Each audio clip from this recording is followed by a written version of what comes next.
तर नमस्कार विद्यार्थी मित्रांनो, आज आपण टक्केवारी कशी काढावी हे शिकणार आहोत. तर सुरुवातीला आपण काय करूया, टक्केवारीचा फॉर्म्युला जो आहे ते बघूया.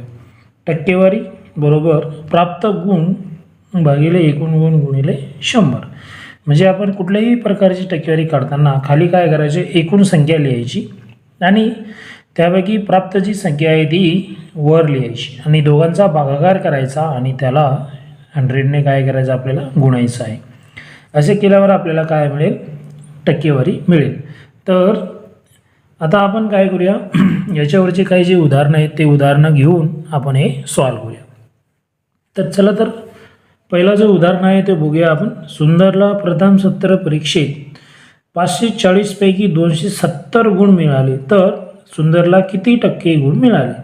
म्हणजे आता आपण गुणांवरून आपल्याला कळेल की नेमकं आपल्याला कसं ते सॉल्व करायचं आहे. ओके, तर याच्यामध्ये टोटल गुण किती आहेत, 540 गुण आहेत. त्यापैकी आपल्याला 270 गुण त्याला मिळाले सुंदरला. तर मग आपण काय करायचं आहे, टक्केवारी काढताना आपण सुरुवातीला काय करूया, इथे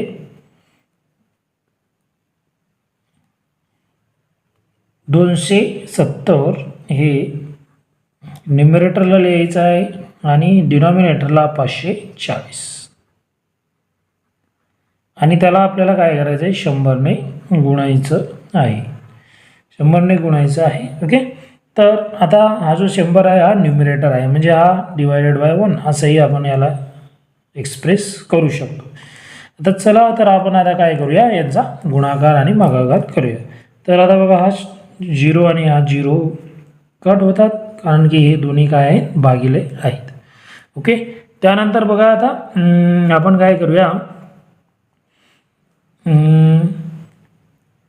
3चा पाढा. ओके, 3च्या पाढ्याने आपण काय करूया, सुरुवात करूया. नाहीतर तुम्ही 27 गुणिले 2 डायरेक्टली पण करू शकतात. म्हणजे काय, 27 गुणिले 2. मग काय करायचं, आपल्याला गुणाकार येत नसेल तर मग 27चा पाढा इथे लिहायचं, त्याला काय करायचं, 2ने गुणायचं. 7 2 14, चला 1 2 2 4 आणि 1 5 54. ओके, तर इथे आपण काय करूया, 27 1 27 आणि हा 0, हा जो 0 आहे वर ठेवला आणि इथे 27 2 54. ओके, त्यानंतर आता हा 2 जो आहे डिनॉमिनेटरला आहे त्याला आपण काय करायचं आहे, वरती भागायचं आहे. ओके, तर 2 1 2 आणि 2 5 10. आता डिनॉमिनेटरला काहीही उरलेलं नाही.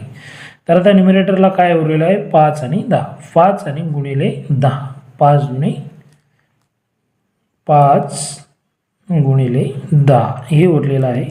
तर आता आपण इथं लिहूया 5 10 50. म्हणजे तर सुंदरला 50% गुण मिळालेले आहेत, हे आपल्याला याच्यावरून कळालं. म्हणजे या पद्धतीने आपण काय करू शकतो, कुठल्याही पद्धतीने आपण कुठल्याही गोष्टीची आपल्याला टक्केवारी काढायची असेल ती आपण काढू शकतो. तर या उदाहरणाने तुम्हाला क्लिअर झालं असेल तर कशा पद्धतीने आपण टक्केवारी काढू शकतो. आता बघा, दुसरावाला जो उदाहरण आहे तो घेऊया. आणि मग काय, जर तुम्ही समजा एखादं उदाहरण सोडवत असाल तर मग इथे काय, मग इथे फायनल आपल्याला आन्सर लिहावं लागतं. देअरफॉर मग इथे आपण लिहायचं, सुंदरला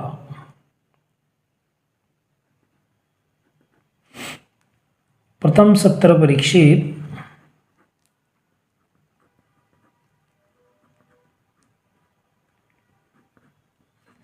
50% गुण मिळाले.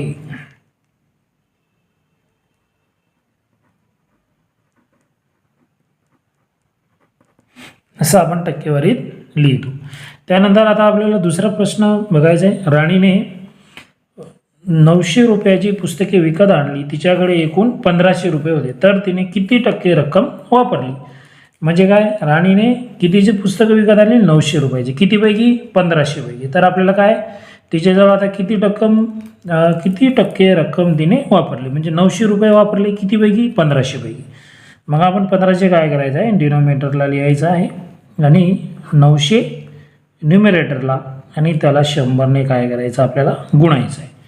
त्यानंतर इथे बघा, आता न्यूमरेटर आणि डिनॉमिनेटर आपण हे दोन जे 0 आहेत मागील 0 काय होतील, कट होतील.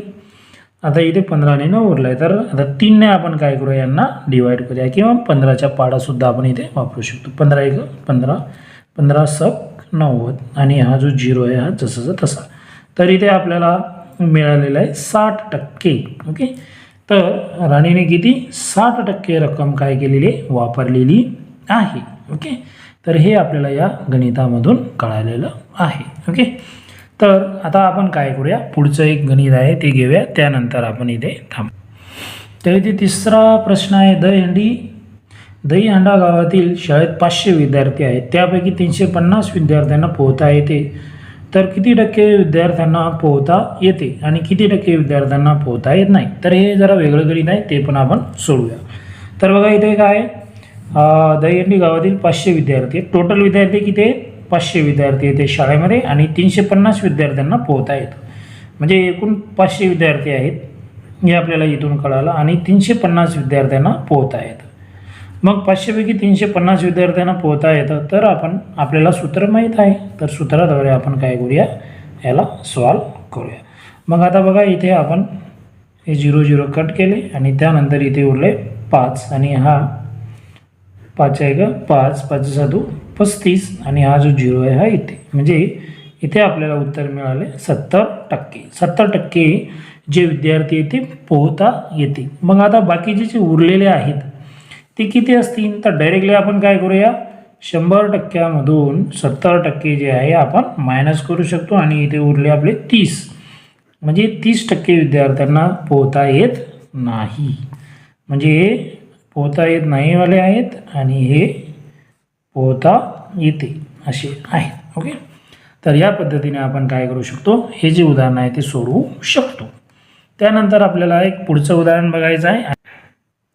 तर हा 4था उदाहरण आहे, एका गावातील 5676 लोकांपैकी 5448 लोक साक्षर आहेत, तर गावची साक्षरता किती टक्के आहे. तर टोटल जी लोकसंख्या आहे ती आहे 5676 आणि 5448 लोक साक्षर आहेत. तर किती टक्के लोक साक्षर आहेत ते काढायचं आहे.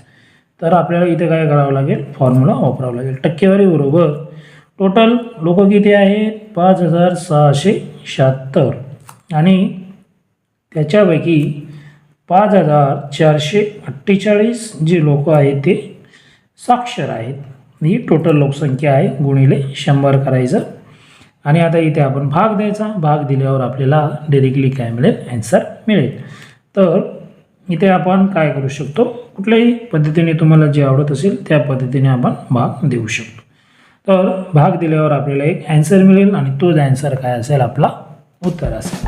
तर हे काय करायचं आहे, हे आपण एकदा ट्राय करा आणि उत्तर काढा आणि उत्तर काढून आपण काय करायचं आहे, एक कमेंट करायची आहे. ओके, तर अशा पद्धतीने विद्यार्थ्यांना, अशा पद्धतीने मित्रांनो आपल्याला आम्ही नवनवीन असे ट्रिक्स वापरून किंवा आपण नवनवीन जी गोष्टी आहेत ते आपण अशाच पद्धतीने मॅथच्या बाबतीत शिकत राहू. तर सगळ्यांनी काय करायचं आहे, चॅनलला लाईक करायचं आणि सबस्क्राईब करायचं विसरू नये. धन्यवाद मित्रांनो.